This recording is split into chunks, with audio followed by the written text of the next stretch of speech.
ಹುಟ್ಟಿರೋ ಮಗುಗೆ ಇಷ್ಟೊಂದೆಲ್ಲ ಎಮೋಷ್ನಲ್ ಆಗಿ ಫೀಲ್ ಮಾಡ್ತಿದ್ಯಾ? ನಿಮ್ಮನ್ನೆಲ್ಲ ಸ್ವಂತ ಮಕ್ಕಳಿಗಿಂತ ಹೆಚ್ಚಾಗಿ ನೋಡ್ತಿದ್ದೀವಿ ನಾನು ನಿಮ್ಮಣ್ಣ. ನಮಗೆಷ್ಟು ನೋವಾಗಿರಬೇಡ ಅನ್ನೋ ಅಂದಾಜಾದರೂ ಮಾಡಿದ್ಯಾ ನೀನು?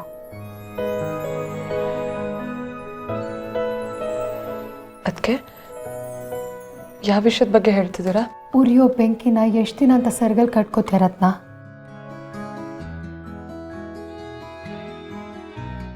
ನಿನ್ನ ಮಾವ ವೀರಭದ್ರನ್ ನಿಂಗೆ ಅಷ್ಟೆಲ್ಲ ಹಿಂಸೆ ಕೊಡ್ತಿದ್ದಾರೆ, ನನ್ನಿಂದ ಯಾಕೆ ಮುಚ್ಚಿಟ್ಟೆ ರತ್ನ ನೀನು?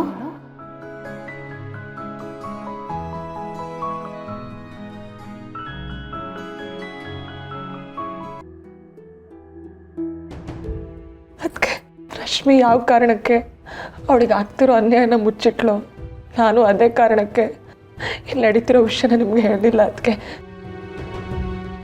ನಮ್ಮ ಕಣ್ಣಲ್ಲಿ ಕಣ್ಣೀರು ಬಂದರೆ ಅಣ್ಣ ಅದಕ್ಕೆ ಕಣ್ಣಲ್ಲಿ ರಕ್ತ ಬರುತ್ತೆ ಅಂತಾನೆ ನಾನು ಎಲ್ಲ ವಿಷಯನೂ ಮುಚ್ಚಿಟ್ಟೆ. ಅದಕ್ಕೆ ಅಯ್ಯೋ ಹುಚ್ಚಿ, ಹಾಲಲ್ಲಿ ವಿಷ ಬೆರೆಸಿದ್ರೆ ಹಾಲಿನ ಬಣ್ಣ ಬದಲಾಗಲ್ಲ, ಆದರೆ ಅದನ್ನೇ ಹಾಲು ಅಂತ ಕುಡ್ದೋರ್ ಜೀವನ ಕಿತ್ಕೊಂಡ್ಬಿಡುತ್ತೆ. ನಿನ್ನ ಮೌನನೂ ಹಾಗೆ ರತ್ನ. ನಮಗೆ ನೋವಾಗುತ್ತೆ ಅಂತ ನೀನು ಆ ವಿಷನ ಕುಡಿತಾ ಬರ್ತಿದ್ರೆ ನಾಳೆ ದಿನ ನಿನ್ನ ಪ್ರಾಣನೇ ಬಲಿ ತಗೊಳ್ಳೋದು. ಆ ವೀರಭದ್ರ ಅನ್ನೋ ಮಹಾನ್ ವಿಷ ಸರ್ಪ ಆಯ್ತಾನಲ್ಲ, ಅವನನ್ನ ನಮ್ಮಪ್ಪ ಅಂತ ಹೇಳ್ಕೊಳ್ಳೋದಕ್ಕೆ ನನಗೆ ಅಸಹ್ಯ ಆಗುತ್ತೆ. ಅಂತ ಹಾವನ್ನ ನೀವು ಕ್ಷಮಿಸಿ ಪ್ರೀತಿಯಿಂದ ಹಾಲಿರಿತಾ ಬಂದಷ್ಟು ಅದು ವಿಷನೇ ಕಾರುತ್ತೆ. ಅದೇ ಅದ್ರ ಹುಟ್ಟು ಕೂಡ ರತ್ನ. ನಮ್ಮಪ್ಪ ಮನುಷ್ಯ ರೂಪದಲ್ಲಿರೋ ರಾಕ್ಷಸ ಅಂತ ಗೊತ್ತಿತ್ತು ನನಗೆ, ಆದರೆ ಆ ನೆರಳು ನಿನ್ನವರೆಗೂ ಬೀಳುತ್ತೆ ಅನ್ನೋದು ನನಗೆ ಗೊತ್ತಿರಲಿಲ್ಲ. ಅದಕ್ಕೆ ನನ್ನ ಗಂಡ ನನ್ನ ಜೊತೆಲಿರುವಾಗ ನಂಗೆ ಯಾವ ಭಯ ಹೇಳಿ? ನನಗೇನೂ ಆಗಿಲ್ಲ, ನೀನೇನು ಯೋಚನೆ ಮಾಡಬೇಡ. ಆದರೆ ಈ ವಿಷಯನ ಅಣ್ಣಂಗೆ ಮಾತ್ರ ಹೇಳಬೇಡ ಅದಕ್ಕೆ ಪ್ಲೀಸ್. ಎಲ್ಲರೂ ಅಣ್ಣಂಗೆ ಹೇಳಬೇಡಿ ಅಂತ ಹೇಳಿ ನಿಮಗೆ ನೀವೇ ಮೋಸ ಮಾಡ್ಕೋತಿದ್ದೀರಾ? ಹಾಂ, ನನ್ನ ಬಾಯಿ ಕಟ್ಟಾಗ್ತಿದ್ದೀರಾ?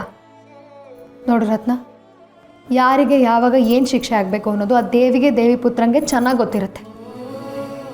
ಅದನ್ನು ನಿರ್ಧಾರ ಮಾಡೋದಕ್ಕೆ ನಾನು ನೀನು ಯಾರೂ ಅಲ್ಲ. ಅಲ್ಲ ಅದಕ್ಕೆ ಲ್ಯಾಬ್ ರಿಪೋರ್ಟ್ ಆಗಿ ಬಂದಿದೆಯಲ್ಲ, ಈಗಲೂ ರಿಪೋರ್ಟ್ ಬಗ್ಗೆನೇ ಯೋಚನೆ ಮಾಡ್ತಿದ್ಯಲ್ಲ ರತ್ನ?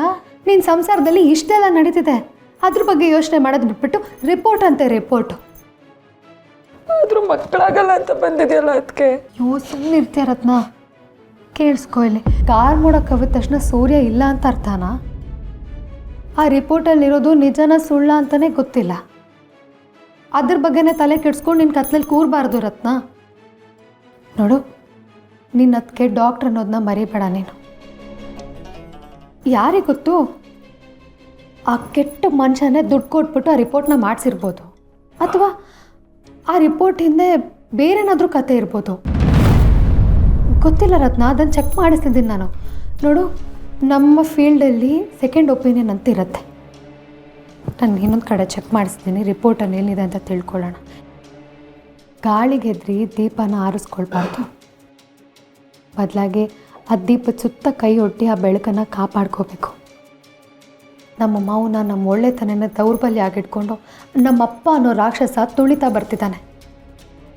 ಅಂಥವರಿಗೆ ಮೆಟ್ಲಾಗಿ ಕುಗ್ಗಿ ಹೋಗಬಾರ್ದು, ಬಂಡೆಯಾಗಿ ನಿಲ್ಲಬೇಕು. ಇನ್ನು ಮುಂದೆ ನೀನು ಒಬ್ಳಲ್ಲ ರತ್ನ, ನಿನ್ನ ಬೆನ್ನಿಗೆ ನಿನ್ನ ಅತ್ತಿಗೆ ಇದ್ದಾಳೆ. ಈ ಡಾಕ್ಟರ್ ಪಾರ್ವತಿ ನಿನ್ನ ಕಣ್ಣೀರು ಒರೆಸೋಳು ಮಾತ್ರ ಅಲ್ಲ, ಆ ಕಣ್ಣೀರನ್ನ ಬರ್ದಿರೋ ಥರ ನೋಡ್ತಿರೋ ರತ್ನ. ಇನ್ನು ಮುಂದೆ ನಾನು ಏನು ಮಾಡ್ತೀನಿ ಅಂತ ನೀನು ಸಮಾಧಾನವಾಗಿರೋ ರತ್ನ, ಯೋಚನೆ ಮಾಡಬೇಡ.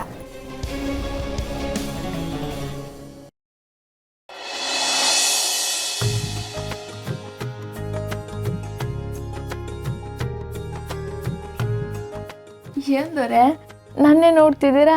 ಅದು ಕಣ್ಣು ಮಿಟುಕ್ಸ್ದಂಗೆ. ಅಂಥದ್ದು ಏನೈತೆ ನನ್ನ ಮಕ್ಕದಾಗೆ?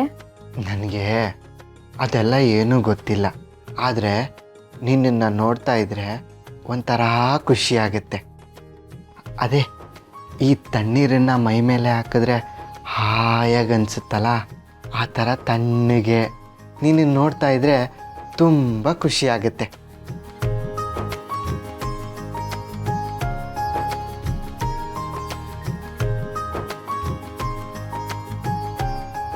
ನಮ್ಮ ಅತ್ತಿಗೆ ಕೊಟ್ಟಿರೋ ಮಾತ್ರೆ ಕೆಲಸ ಮಾಡ್ತೈತೆ.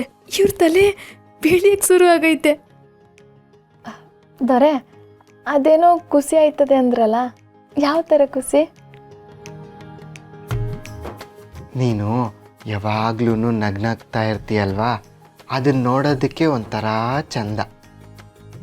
ನೀನು ಯಾವಾಗ್ಲೂ ಇದೇ ರೀತಿ ನಗ್ನಾಗ್ತಾ ಇರಬೇಕು, ಆಯಿತಾ?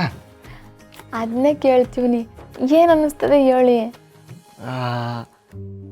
ಅದೇ ಊಟ ಮಾಡಿಲ್ಲ ಅಂದ್ರೂ ಹೊಟ್ಟೆ ತುಂಬ್ದಂಗೆ ಅನಿಸುತ್ತೆ, ಪೂಜೆ ಮಾಡಿಲ್ಲ ಅಂದ್ರೂ ಕುಂಕುಮ ಇಟ್ಕೊಂಡಂಗೆ ಅನಿಸುತ್ತೆ, ಆಮೇಲೆ ಪ್ರಸಾದ ತಿಂದಂಗೆ ಅನಿಸುತ್ತೆ,